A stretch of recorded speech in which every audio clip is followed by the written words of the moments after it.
Características do amor de Deus por cada um de nós, que temos o dever de retribuí-lo.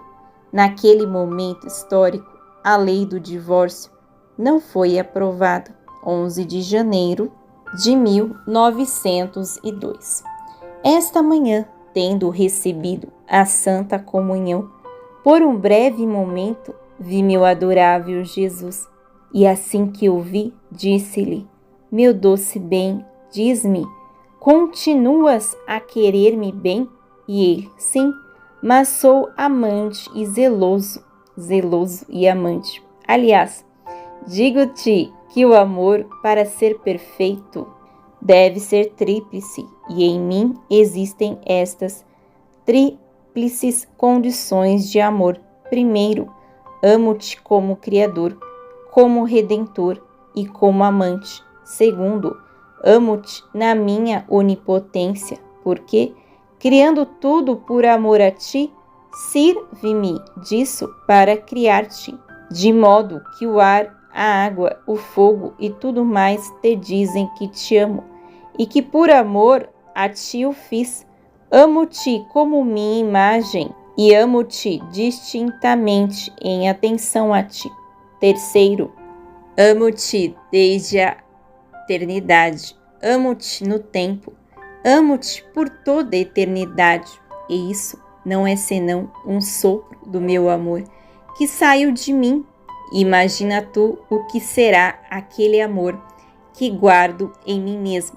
Agora estás obrigada a corresponder a este triplo amor, amando-me como teu Deus, em quem deves fixar todo o teu ser, sem deixar sair de ti nada que não seja amor por mim, amando-me por consideração a ti, e pelo bem que disso te advém, e amando-me por todos e em todos.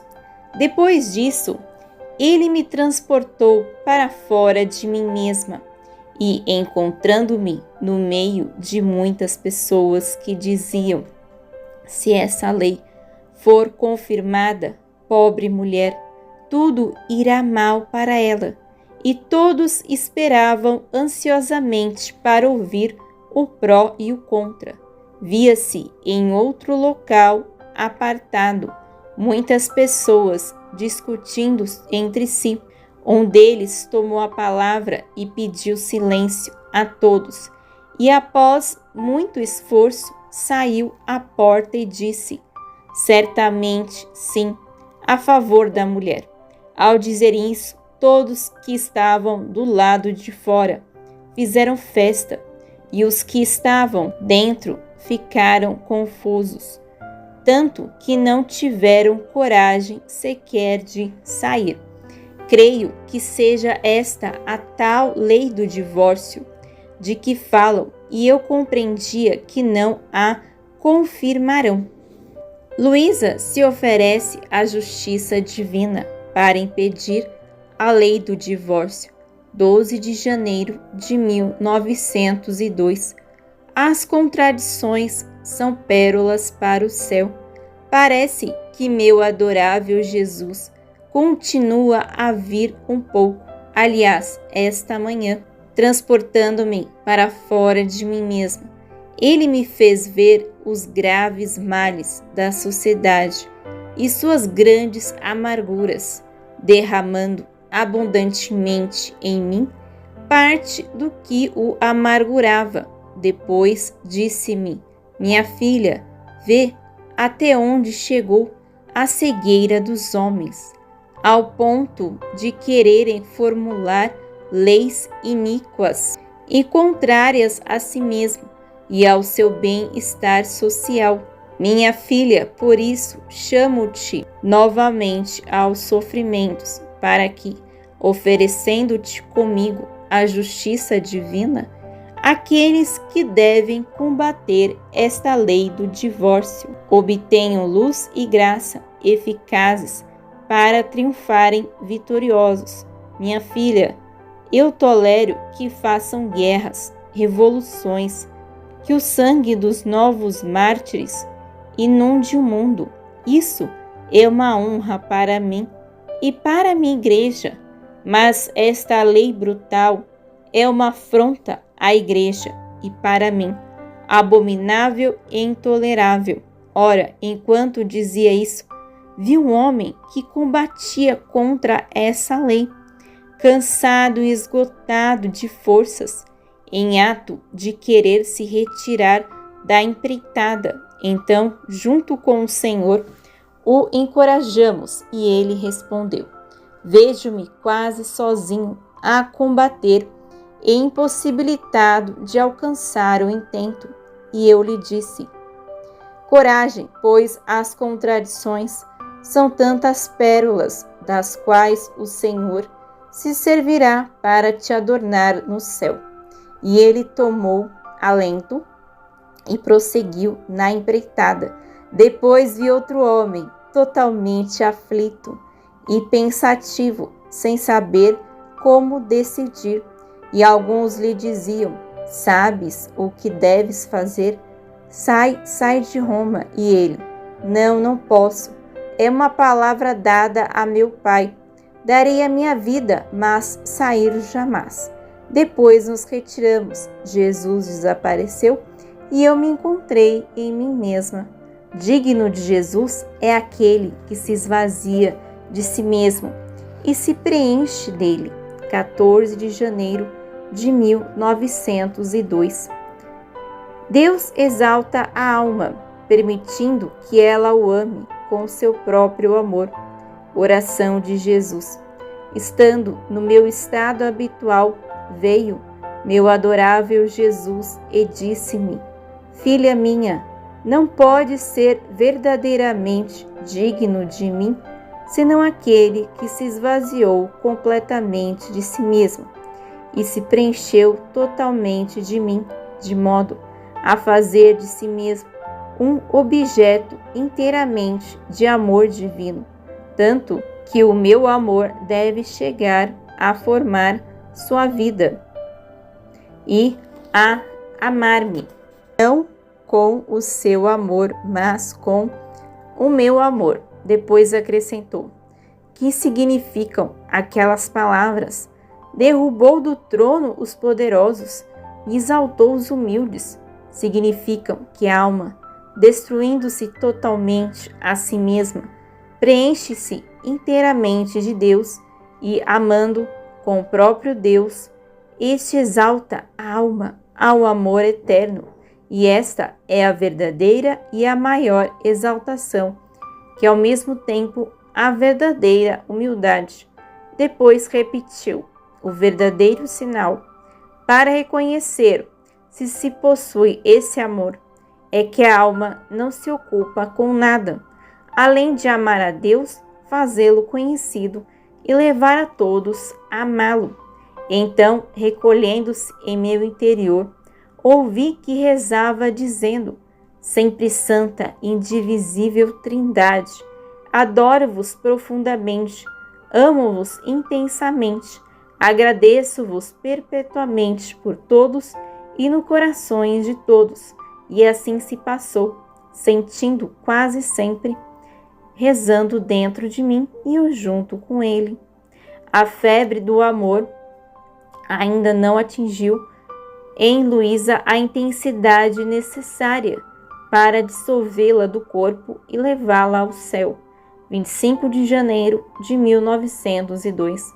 Nesta manhã, depois de muito custo, veio o meu adorável Jesus, e assim que o vi, disse-lhe: Meu amado bem, não posso mais, leva-me de uma vez por todas contigo no céu, ou permanece para sempre comigo nesta terra. E ele: Deixa-me observar um pouco até onde chegou a febre do teu amor, pois assim como a febre natural, quando atinge um grau elevado, tem o poder de consumir o corpo e levá-lo à morte. Também a febre do amor, se alcança um grau altíssimo, possui a virtude de dissolver o corpo e fazer com que a alma alce voo diretamente para o céu.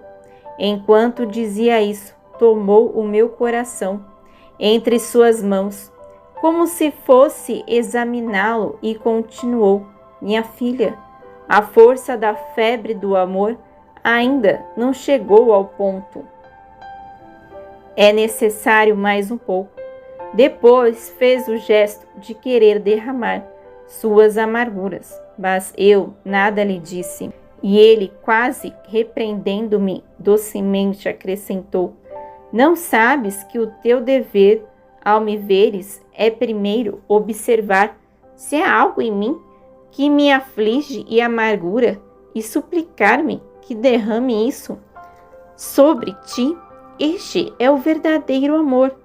Sofrer as penas da pessoa amada, para poder vê-la plenamente contente em tudo.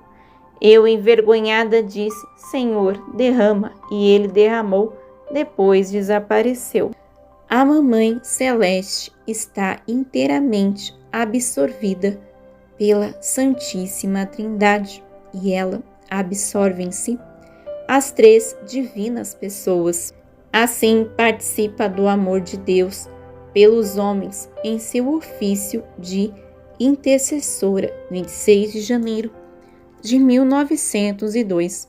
Esta manhã, enquanto me encontrava no meu estado habitual, via diante de mim uma luz interminável e compreendia que naquela luz residia a Santíssima Trindade. Junto a essa luz via a Rainha Mamãe, que permanecia inteiramente absorvida pela Santíssima Trindade, e ela absorvia em si todas as três divinas pessoas, de modo que ficava enriquecida com as três prerrogativas da Sacrossanta Trindade: potência, sabedoria e caridade. E assim como Deus ama o gênero humano como parte de si mesmo, como uma partícula saída de si, e deseja ardentemente que essa parte retorne a ele, também a Rainha Mamãe, participando disso, ama o gênero humano com um amor visceral. Enquanto compreendia isso, via o confessor e rezei à Santíssima Virgem para que intercedesse junto à Santíssima Trindade por ele. Ela fez uma leve inclinação, levando minha prece ao trono de Deus, e vi que do trono divino saía um fluxo de luz que cobria inteiramente o confessor, e seguida me encontrava em mim mesma, a amargura de Jesus pela podridão do homem. 3 de fevereiro de 1902. Encontrando-me no meu estado habitual, vi-me fora de mim mesma, com o meu adorável menino Jesus nos braços.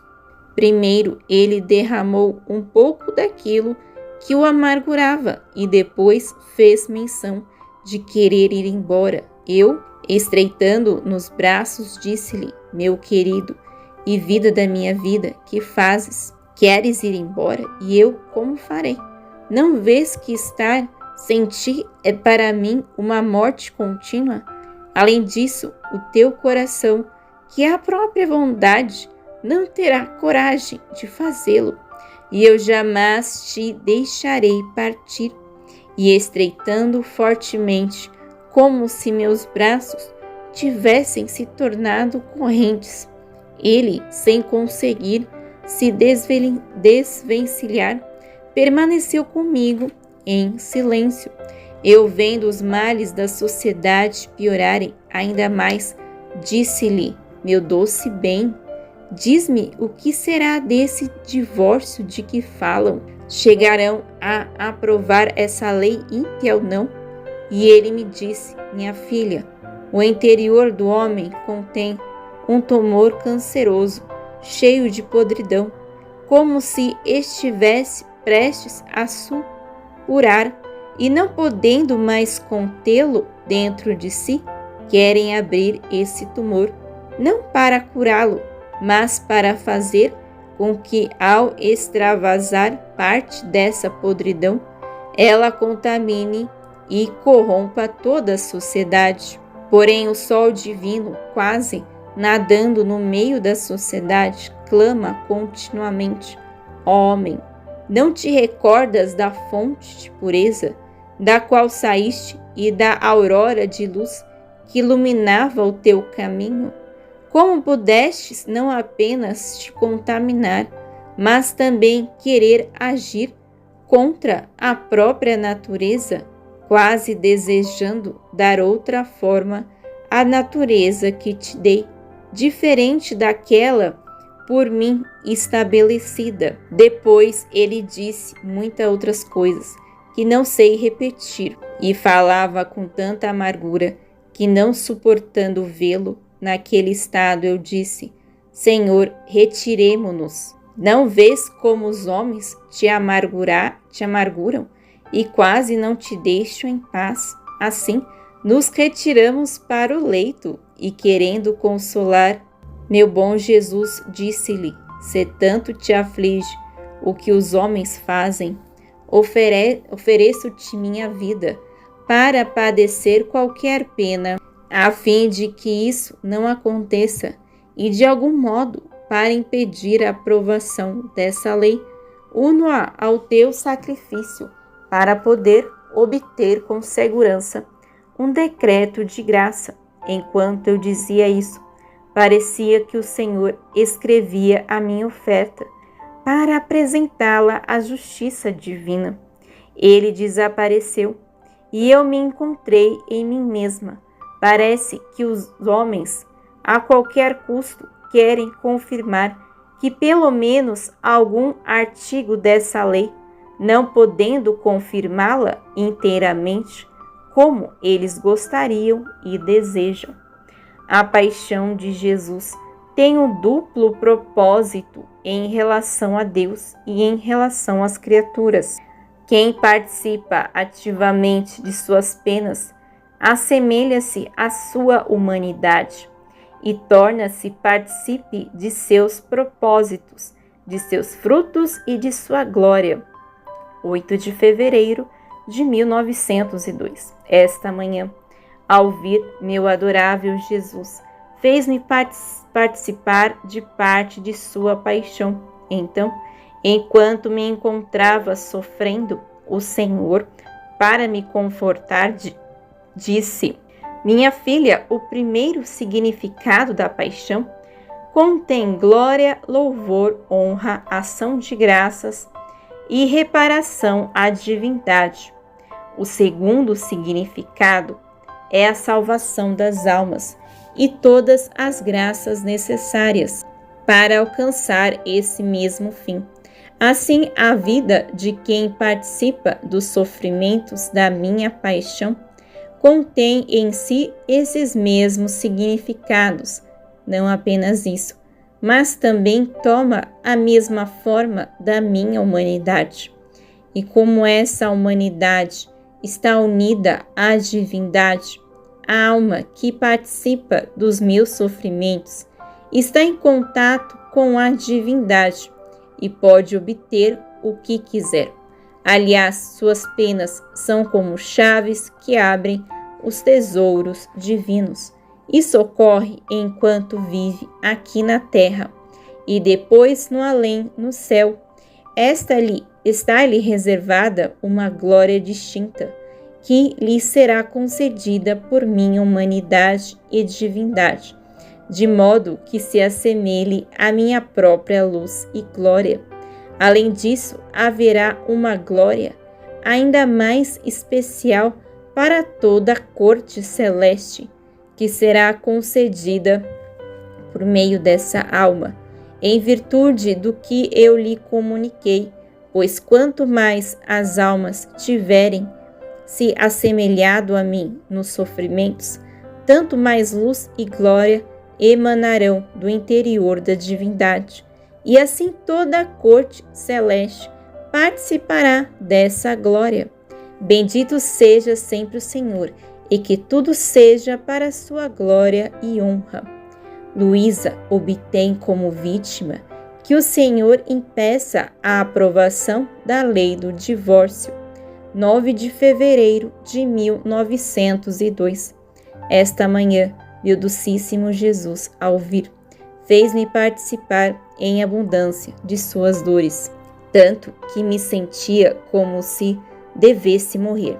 Enquanto me encontrava nesse estado, o bendito Jesus, enternecido e comovido ao ver-me sofrer, colocou-se em meu interior e, unindo as mãos, disse: Minha filha, assim como estiveste à minha disposição para sofrer, também eu, para retribuir-te, coloco-me à tua disposição.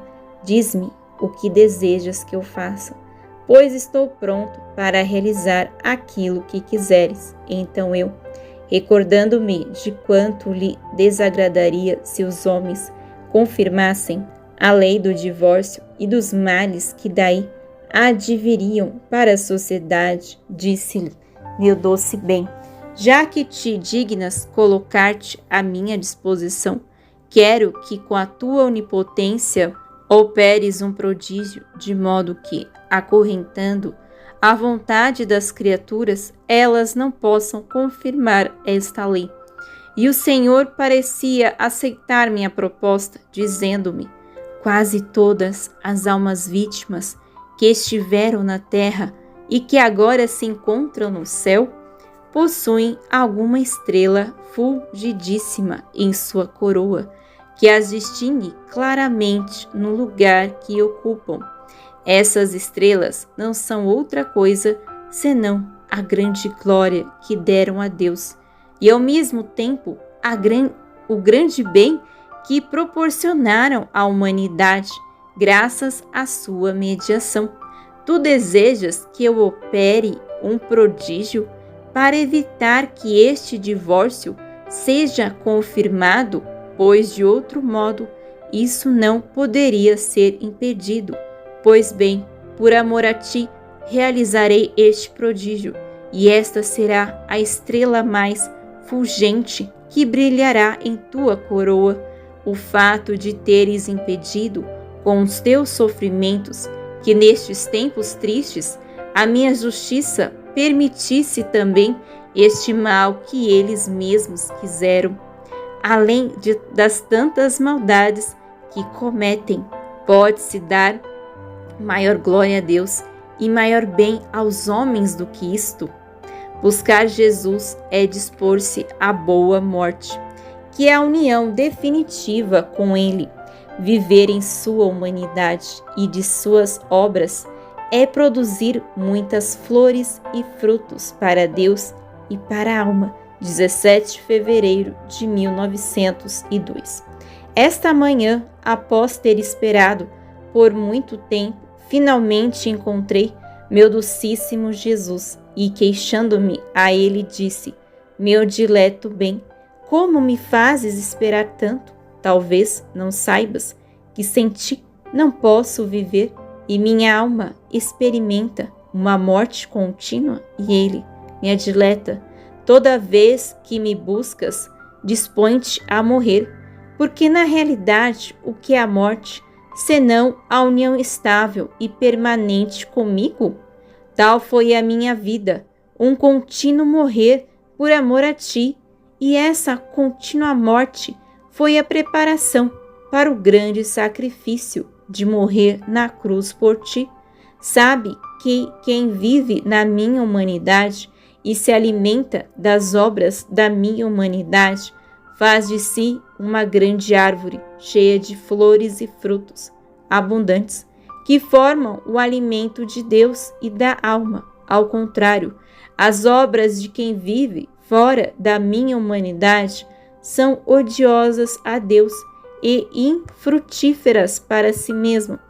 Após isso, o Senhor derramou em mim abundantes amarguras misturadas a doçuras. Depois giramos um pouco entre as pessoas e eu não conseguia desviar meus olhos do rosto do meu amado Jesus. E ele, ao perceber isso, disse-me: Minha filha, quem se deixa atrair pelas obras do Criador mantém em suspenso as obras das criaturas. Ele desapareceu e eu me encontrei em mim mesma. A alma, na presença de Jesus, deve uniformizar-se em tudo as operações internas do Verbo e colocar-se no próprio nada para poder receber o retrato da imagem divina. 19 de fevereiro de 1902. Encontrando-me em meu estado habitual, meu adorável Jesus fazia-se ver em meu interior, dormindo e irradiando de si muitos raios de luz dourados. Eu estava contente de vê-lo, mas ao mesmo tempo insatisfeita por não poder ouvir a doçura e a suavidade de sua voz criadora. Então, depois de muito esperar, ele voltou a se fazer ver e, notando o meu descontentamento, disse: Minha filha, no mistério público é necessário o uso da voz para que me compreendam, mas no mistério privado basta apenas a minha simples presença, pois ver-me e compreender a harmonia das minhas virtudes para copiá-las em si é o mesmo. Portanto, a atenção da alma ao contemplar-me deve ser a de uniformizar-se em tudo as operações internas do Verbo, porque, quando atraio a alma a mim, pode-se dizer que, ao menos durante o tempo em que a mantenho em minha presença, ela vive vida divina, sendo a minha luz como um pincel que pinta, minhas virtudes fornecem as diversas cores, e a alma é como uma tela que recebe em si o retrato da imagem divina. Isso acontece como nos pontos mais elevados. Quanto mais altos são, tanto mais uma chuva torrencial desce até o vale. Assim, diante de minha presença, a alma se coloca no estado que lhe convém, ou seja, embaixo, no nada, a ponto de sentir-se aniquilada, enquanto a divindade em torrentes faz chover a graça até submergi-la em si mesma. Por isso, deves estar contente com tudo, seja quando falo, seja quando não falo. Enquanto ele dizia isso, senti-me como se estivesse sendo submergida em Deus e depois encontrei-me em mim mesma. Quando Jesus se cala é porque deseja repouso, quando fala é porque deseja ajuda em sua obra de salvação. As palavras de Jesus e as palavras dos sacerdotes. 21 de fevereiro de 1902. Encontrando-me em meu estado habitual, meu adorável Jesus mostrava-se em meu interior como se estivesse em ato de repousar. Mas enquanto parecia descansar, como se tivesse recebido uma ofensa insuportável, despertou, disse-me: Minha filha, tem paciência, deixa-me derramar em ti esta amargura, que não me dá descanso. E dizendo isso, derramou em mim o que o amargurava e retomou seu aspecto doce, de modo que pudesse descansar. Depois continuou em meu interior, irradiando tantos raios de luz que formavam uma rede para envolver todos os homens, embora alguns recebessem mais e outros menos daquela luz. Ora, enquanto eu via isso, nosso Senhor disse-me: Minha dileta, quando faço silêncio, é sinal de que desejo repouso, isto é, que tu descanses em mim e eu em ti. Quando falo, é sinal de que quero vida ativa, ou seja, que me ajudes na obra da salvação das almas, porque, sendo elas minhas imagens, tudo o que é feito a elas considero como feito a mim mesmo. Ao dizer isso, vi vários sacerdotes. E Jesus, como se lamentando com eles, acrescentou: Minha fala foi simples, de modo que podia ser compreendida, tanto pelos doutos quanto pelos mais ignorantes, como se nota claramente no Santo Evangelho. Contudo, os pregadores destes tempos misturam tantos rodeios e voltas que os povos permanecem em jejum e entediados, percebe-se que não bebem da fonte da minha nascente. Livro do Céu, volume 4, escrito Serva de Deus, Luísa Picarreta.